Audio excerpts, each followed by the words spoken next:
Sir నమస్కారం sir. నమస్తే. Sir Vallabhaneni Vamsi అజ్ఞాతంలోకి వెళ్ళిపోయాడు, లేదా కనిపించడం లేదు, పరారిలో ఉన్నాడు, దేశం విడిచి పారిపోయారు అని చెప్పేసి ఇటువంటి వార్తలు ఆయన ఇప్పుడు ప్రచారంలో ఉన్నాయి సార్. ఆయన మీద ఒక కేసు కూడా రెడీగా ఉంది. పోలీసులు కూడా ఆయన వెతికే పనిలో పడ్డారు అని చెప్పేసి వార్తలు అయితే వస్తున్నాయి సార్. నిజంగా ఆయన పారిపోయారా? ఇప్పుడు ఆయన మీద నమోదైన కేసు ఏంటి? మరి దాని గురించి ఏం చెప్తారు సార్ మీరు? అంటే వల్లభనేని వంశీ గన్నవరం టీడీపీ ఆఫీస్ మీద దాడి చేశాడు. ఆయన దాడి చేయలేదు, దాడి జరిగింది. ఓకే. దాడి జరిగిన మాట వాస్తవం. ఆ వీడియోలు ఆ కటింగ్స్ అందరూ చూశారు. అదే సందర్భంగా తెలుగుదేశం నాయకులను అరెస్ట్ చేశారు, పట్టాభిని అరెస్ట్ చేశారు. కొట్టారు నన్ను అని కూడా ఆయన బయటకు వచ్చి చెప్పుకున్నాడు. 3rd డిగ్రీ ఉపయోగించారు నా మీద అని పట్టాభి ఆ రోజుల్లో మాట్లాడటం, ఆయన భార్య మాట్లాడటం, ఆయన ఇంటి నుంచి తరలించినటువంటి పద్ధతి మీద కూడా రకరకాల వీడియోలు ఉన్నాయి పట్టాభిని. అయితే ఇప్పుడు ఆ దాడి చేసిన వాళ్ళ మీద తిరిగి కేసులు, అంటే అప్పటి ప్రభుత్వం వీళ్ళది, ఇప్పుడు ప్రభుత్వం మారింది కాబట్టి ఆ కేసులో వల్లభనేని వంశీ కొంత గైడ్ చేశాడు వాళ్ళని అనేది ఆరోపణ. అది అప్పుడు కూడా మాట్లాడారు.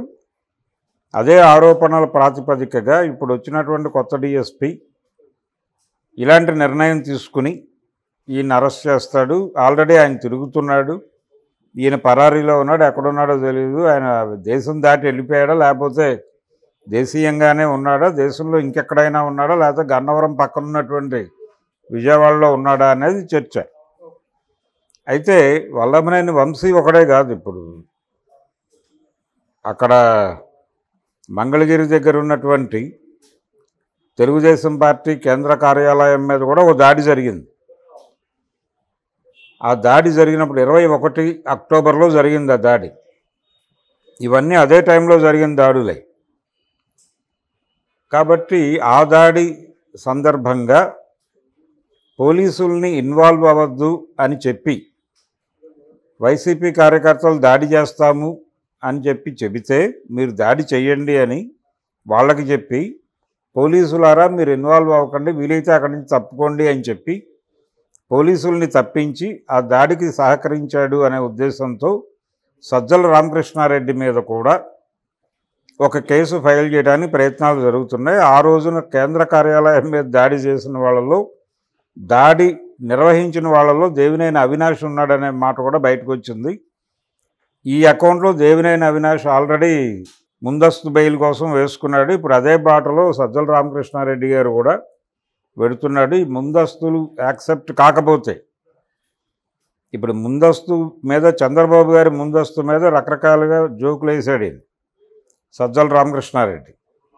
వీళ్ళిద్దరే కాదు, ఆర్కే ఇది కూడా ఉంది, ప్రమేయం ఉంది ఆ రోజున దాడిలో అని చెప్తున్నారు.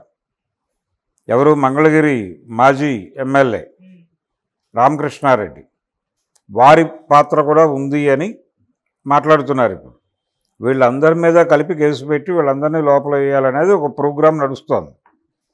ఇలా కార్యాలయాల మీద దాడులు జరిగి ఎక్కడెక్కడ జరిగినాయో, అది గన్నవరం కావచ్చు, కేంద్ర కార్యాలయం కావచ్చు, ఇప్పుడు వీళ్ళందరూ కూడా కోర్టుకు వెళ్ళి ముందస్తు బెయిళ్లు పెట్టుకునేటువంటి పనిలో ఉన్నారు. ఈ ముందస్తు బెయిళ్లు అడ్మిట్ అయితే బయట ఉండి కోర్టు వాయిదాలకు వెళ్తారు, లేకపోతే లోపల నుంచి వాయిదాలకు వెళ్తారు. లోపల నుంచి వాయిదాలకు వెళ్ళిన తర్వాత కొద్ది రోజులకి న్యాయస్థానానికి నమ్మకం కుదిరితే బెయిల్ ఇస్తారు, బయటకు వస్తారు. ఇది కార్యక్రమం. 52 రోజులు బెయిల్ లేకుండా లోపల కూర్చున్న చరిత్ర ఉంది కదా చంద్రబాబు నాయుడుకి. అంతకంటే ఎక్కువ రోజులు, సంవత్సరం దాటి జైల్లో ఉన్నాడు కదా ఆయన, 16 నెలల పైన జగన్మోహన్ రెడ్డి. కాబట్టి ఈ వ్యవహారంలో ఇప్పుడు జరుగుతున్నటువంటి విజయవాడలో పోలీసులు రంగప్రవేశం చేసి పెడుతున్నటువంటి కొత్త కేసులకు సంబంధించి ఎవరెవరు అరెస్ట్ అవుతారు అనే దాని మీద రకరకాల స్పెక్యులేషన్స్ ఉన్నాయి. సజ్జల అరెస్ట్ అయ్యే ఛాన్స్ ఉంది. అంటే ఆయనకి బెయిల్ గ్రాంట్ కాకపోతే ఇమ్మీడియట్గా ఆయన లోపలేస్తారు, ఎందుకంటే ఆయనే కెలుక్కున్నాడు ఇప్పుడు అని చెప్తున్నారు. ఆయనతో పాటు ఆర్కేతో పాటు ఇప్పుడు ఇందాక మనం ప్రస్తావించినటువంటి వల్లభనేని వంశీ, ఈ కార్యాలయాల మీద దాడులు, కార్యకర్తల మీద జరిగినటువంటి దాడులు, కార్యకర్తల మొరేల్ దెబ్బతీయటానికి రకరకాల ప్రయత్నాలు చేసిన వాళ్ళు, వీళ్ళందరి మీద కలిపి కేసులు పెట్టే పనిలో టీడీపీ గవర్నమెంట్ ఉన్నట్టుగా అయితే అర్థమవుతోంది. ఈ ప్రోగ్రాంలో భాగంగానే ఈ కేసుల్లో వీళ్ళందరినీ అరెస్ట్ చేస్తారా, లేకపోతే కోర్టు వీళ్ళు ఆల్రెడీ పెట్టినటువంటి ఈ ముందస్తు బెయిల్ పిటిషన్ల మీద పాజిటివ్ డెసిషన్ తీసుకుంటే వీళ్ళకి ఇచ్చిన ఇబ్బంది ఏం లేదు. అక్కడ జామీన్ పూచీదారుల్ని ప్రవేశపెట్టి వెళ్ళిపోతారు అంతే బెయిల్ మీద.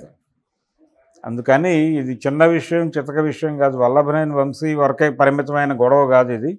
వైఎస్ఆర్ పార్టీతో లింక్ అయి ఉన్నటువంటి గొడవ కాబట్టి దీన్ని ఆ బ్రాడర్ వ్యూలోనే చూడాలి. ఇది ప్రతీకార దాడుల పరంపరలో భాగంగా గత